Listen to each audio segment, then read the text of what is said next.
కార్మిక దినోత్సవం ప్రత్యేక అసెంబ్లీ సమావేశాలు పంజాబ్ లో సంచలనంగా మారాయి. ఈ సమావేశాల సందర్భంగా పంజాబ్ సీఎం భగవంత్ మాన్ మద్యం సేవించి సభకు హాజరయ్యారంటూ ప్రతిపక్షాలు ఆరోపించాయి.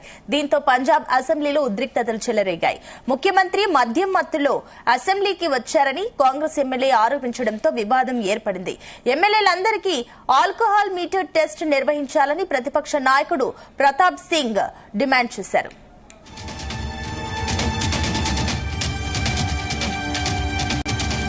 శిరోమణి అకాలీ దళ్ కూడా ముఖ్యమంత్రి మాన్ పై తీవ్ర విమర్శలు గుప్పించారు. కార్మిక దినోత్సవం రోజు భగవంత్ మాన్ మద్యం సేవించి అసెంబ్లీకి రావడం చాలా సిగ్గుచేటని ఆ పార్టీ పేర్కొంది. సభలో ముఖ్యమంత్రి తీరును ప్రజలు గమనించాలని అన్నారు. నిజం బయట పెట్టేందుకు పంజాబ్ సీఎంకు ప్రజల ముందు డోప్ టెస్ట్ నిర్వహించాలని అకాలీ దళ్ డిమాండ్ చేసింది.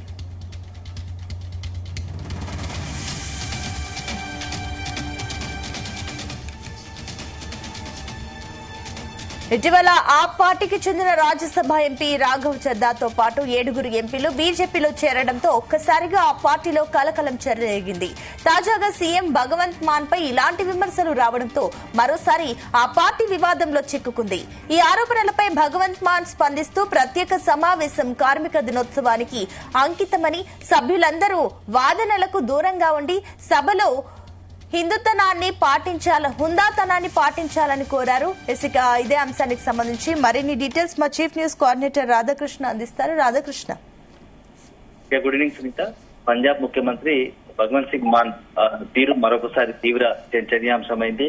సో ఏకంగా ఈసారి అసెంబ్లీ సమావేశాల్లో అతను వ్యవహరించిన తీరు, అతను మాట్లాడిన తీరు పైన కూడా ఒకవైపు ప్రతిపక్షాలతో పాటు ఇతర పార్టీలన్నీ కూడా తీవ్ర దుమారం జరుగుతా ఉంది. అతను అంటే ఆల్కహాల్ మద్యం సేవించి అసెంబ్లీ సమావేశాలకు వచ్చాడని చెప్పేసి మిగతా పార్టీకి సంబంధించిన ప్రతిపక్ష పార్టీకి సంబంధించిన సభ్యులంతా కూడా సంచలన ఆరోపణ చేశారు. సో రకంగా చెప్పాలంటే దేశ చరిత్రలో ఒక ముఖ్యమంత్రి, అందులోనూ సభా నాయకుడిగా ఉన్నటువంటి వ్యక్తియే మద్యం సేవించి అసెంబ్లీ సమావేశాలకు హాజరైనట్టుగా ఆరోపణలు ఎదుర్కొన్న వ్యక్తిగా మిగిలిపోతారు. ఎందుకంటే ఒకవైపు ఇవాళ కార్మిక దినోత్సవం కాబట్టి కార్మిక దినోత్సవం సందర్భంగా పంజాబ్ సంబంధించి ప్రత్యేక అసెంబ్లీ సమావేశాలు నిర్వహించారు. సో కార్మికుల యొక్క గొప్పతనము, కార్మికుల యొక్క మొత్తంగా గొప్పతనాన్ని వివరించేందుకే ఈ యొక్క ప్రత్యేకంగా అసెంబ్లీ సమావేశాలు నిర్వహిస్తే ఆ అసెంబ్లీ సమావేశాలు కూడా మొత్తం కార్మికుల దినోత్సవం ఎటో పోయి భగవంత్ సింగ్ మాన్ చుట్టే తిరుగుతున్న పరిస్థితి కనపడుతూ ఉంది.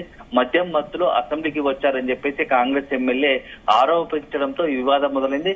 ఆ తర్వాత ఎమ్మెల్యేలందరికీ కూడా ఆల్కహాల్ టెస్ట్ చేయాలని చెప్పేసి కూడా ప్రతిపక్ష నాయకుడు ప్రతాప్ సింగ్ బాజ్వా కూడా డిమాండ్ చేశారు. సో మొత్తం వ్యవహారం మొత్తం చిల్ గాలివాన్లా మారింది. ఎందుకంటే శిరోమణి అకాలీ దళకు సంబంధించి కూడా ముఖ్యమంత్రి తీరుపై తీవ్ర విమర్శలు గురించింది.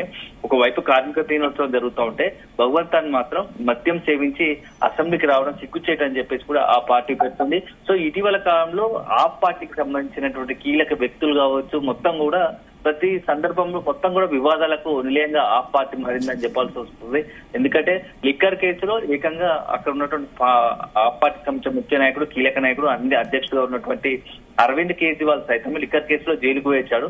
సో జైలుకు వచ్చిన తర్వాత ఆ లిక్కర్ కేసు వ్యవహారం మొత్తం కూడా ఆ పార్టీని రాజకీయంగా తీవ్ర నష్టం చేకూర్చింది. ఢిల్లీలో ఓటమి, ఆ తర్వాత వరుస పరిణామాలు ఇవి జరుగుతున్న క్రమంలో నేతల తీరు కూడా కొంత పార్టీకి మరింత నష్టాన్ని చేకూర్చేలాగా కనపడతా ఉన్నాయి. సో ఇటీవల కాలంలోనే ఆ పార్టీకి సంబంధించినటువంటి 7 కీలక సభ్యులు, 7 రాజ్యసభ సభ్యులు బీజేపీలో కలిసిన పరిస్థితి తెలిసిందే. ఎందుకంటే ఎంపీ రాఘవ్ చందా మొత్తం ఆ పార్టీకి సంబంధించిన కీలక నాయకుడితో వస్తున్నాడు, యువ నాయకుడిగా ఉంటాడు. అలాంటి రాఘవ్ చందా కూడా ఆ పార్టీ నుంచి వైదొలిగి అతనితో పాటు మరొక 6 మొత్తంగా కలిసి 7 బీజేపీ పార్టీలోకి వెళ్లి ఆ మొత్తంగా రాజ్యసభకు సంబంధించి విలీనం కూడా చేసిన పరిస్థితి ఉంది ఆ పార్టీకి సంబంధించి. సో ఇదంతా చూస్తా ఉంటే ఆ పార్టీకి రోజు గడ్డు పరిస్థితులు వస్తున్నాయి.